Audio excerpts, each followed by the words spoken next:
Got the same thing here. It'd be a 330 and an H stand, but this is it's a crossover. Probably won't be able to see it too good, but I can see where the beaver, what they'll do is they'll swim up, they'll dive underneath this log, and then right here I can see where everything's kind of just beat down. It's wore down. You can see where the foot traffic has been going over it. One trick that you want to do if you ever set because this might be out of water a little bit, you want to put your trigger on the bottom. That way if you have, you know, just this much of your trap coming out, they don't see the trigger. Because think of it as like walking through a cobweb. Like, you don't want to walk into one, you always duck underneath it. So if they don't see the trigger, they just duck underneath the top of the jaws here, and they go right in it. So what I'm going to do, take my safeties off, wire them off, and then I'll set this that way. I can see right where they've been going through right here. So what I'll do is just set my H stand. Oop. I'll make sure that stays in the H stand nice and square.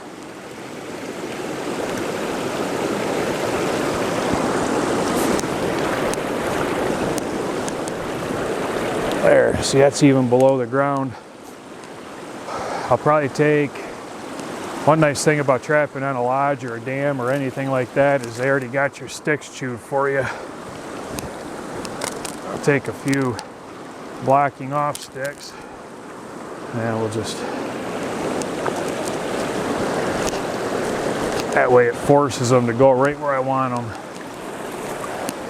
Come over here.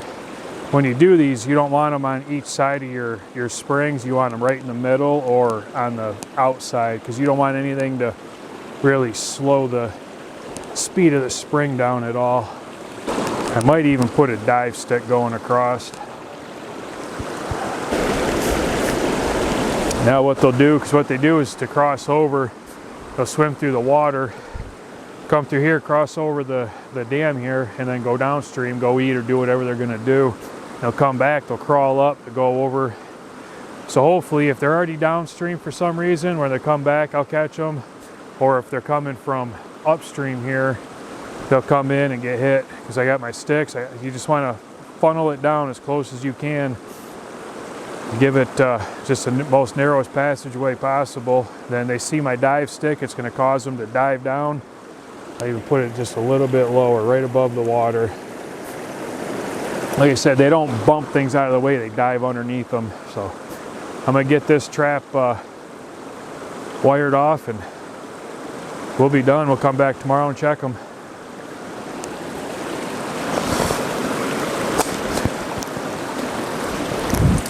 Well, we got ourselves another big one. I'm going to bring them up over here and get them out. This is, me and Cody were just talking, this is we set on kind of like a half-ass dam last year. We caught a beaver by its tail. I had to actually get in the water and kind of fight the thing. I had to club him in the water. We set on another, this is an actual dam. I caught this guy pretty much by his tail. And I don't know how he would have got through the trap, because I mean, he's a big beaver, and they got him on the back section. It kind of baffles us, but we just checked this one. We got 2 more traps over there. I don't know if there's any in them yet, but I'm gonna get this guy out, and then we'll reset it, because we have a chance here of catching either another beaver, probably a rat, or otter, if there's any otter in this river. I don't know if there is or not, but we'll find out. So we'll get this guy out, and then we'll go check the other ones.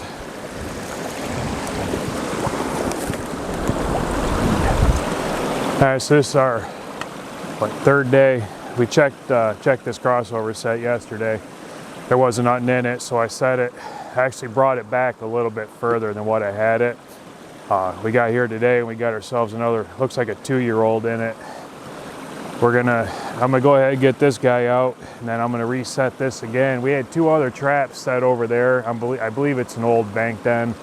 I can see the old runs going into it, and I could feel them too with my foot, but we didn't catch nothing there, so we're gonna relocate those traps. But this one's been producing, so we're gonna keep this one going, and then come back and check it tomorrow. We'll probably check it tomorrow and one more day. If we don't get nothing else in it, we'll just pull it. But we're gonna set those 2 traps further downstream and just kind of blind set, see what we can get.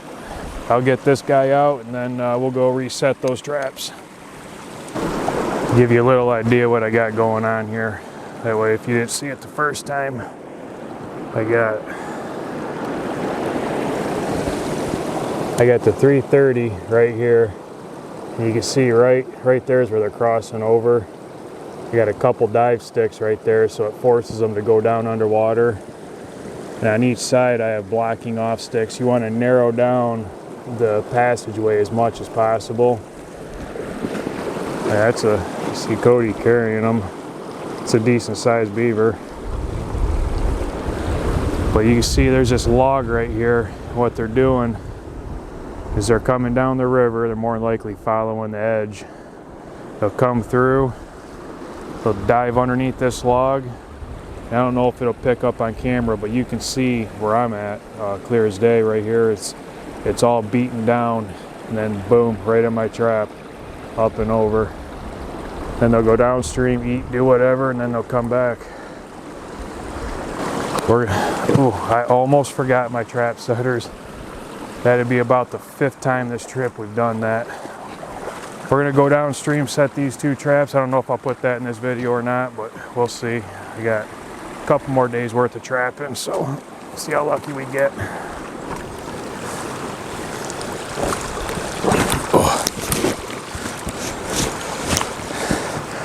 Well, it's the last day I'm gonna leave this in this crossover, this dam crossover. I said I was gonna pull it yesterday if I didn't get anything. I didn't get none yesterday. I was like, you know what the hell, I'm gonna let it sit one more day. So I come up to come pull it, and I seen the trap was set, and I just seen a mink right back here. It was cool kind of watching him. I couldn't get my camera out in time to get any video of them, but I kind of want to come set some bottom edge sets for them. I've never caught a mink before. We'll see. Maybe I'll do that another day. But I get up here and I caught myself a muskrat. I caught him sometime. It's been a few hours for sure, probably middle of the night maybe. We got about 6-8 inches of snow last night. I didn't even know it was supposed to come. I woke up, I was like, oh no, I hope my old Honda can make it through the trails. So that's part of the reason why I'm pulling these traps. I got 2 more downstream. I don't know if we're getting more snow, plus I'll leave that snow for the snowmobilers. Let them have fun. I've had my fun through the summer. But I'm gonna get this guy pulled out, and then we'll get back and we'll take a look at him. Not bad, I guess I'll take it. He's a decent size. I mean, nothing to write. He's probably average size, a little bigger than average. I always say I hate catching them in a 330 because they kind of just sit there and struggle till they die. I mean, I've always said it is what it is. I can't control what goes through my trap. All I can try to do is set it where I think I'm going to catch a certain creature, and if something else goes through it, sorry, if you're edible, I'm going to eat you, and this guy's edible. I'm going to eat him. So, well, that's it for dam crossover sets. If you've never done it before, give it a try. It's not hard. I mean, just, you can see, if you got a spot where it's like bigger, just kind of block it off down to your trap. I was kind of lucky and fortunate there. It was just big enough to fit a 330 in. I had to set the 330 back a little bit, get in a little deeper water, but got 2 beaver and a muskrat out of there. I can't argue with that. And I bet you I might have almost had a mink too. I bet you that mink crawled right over this guy. I wouldn't doubt it, so we'll see. I might come back and set some bottom edge sets for mink. I'll probably get some muskrat in them too, but you never know. Can't hurt to try. I might do that. I don't know. I might do that this week still. Might get froggy and come out here at night and do it. I got a few other spots I'm gonna go set. Actually, I'm gonna set this river again, 2 spots downstream, but I gotta drive to those. It's nothing I can walk to from here. Well, hope you enjoyed, hope it helped out. Hope you got a few ideas at least on how to set a dam crossover. You know, if you don't set your traps, you never catch anything, so get out and go try. So, Thanks for watching. I'll see you in the next one.